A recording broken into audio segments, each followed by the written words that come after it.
Kejatuhan pada wajah boleh melanda pada bahagian atas ataupun bawah. Kalau kita bahagikan kepada dua bahagian wajah kita ni, atas dan bawah, kita boleh nampak di bahagian bawah yang sering melanda ialah pada rahang jatuh, muka jadi lebar, kejatuhan pada jol, timbulnya garisan tepi bibir tu, dan pada smile line yang semakin dalam.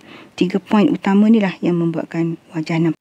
Sebab itulah kami mencadangkan 3-in-1 uplift bagi mengangkat kembali 3 bahagian wajah yang jatuh. Dengan 3-in-1 uplift, wajah akan segar semula.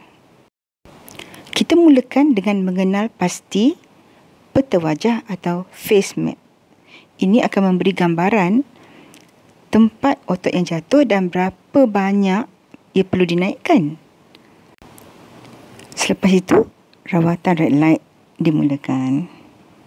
Rawatan red light ni, dia menganjalkan, tengok demo ni, akan berlaku pengurangan dalam sentimeter. Kulit yang tak dirawat panjang, maknanya dia dah melayut.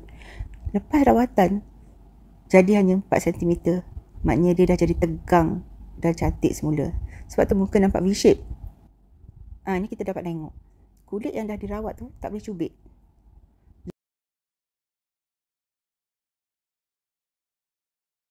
Alhamdulillah kita dah selesai dengan rawatan kan. Sangat gembira, sangat puas hati, rasa muda, rasa keyakinan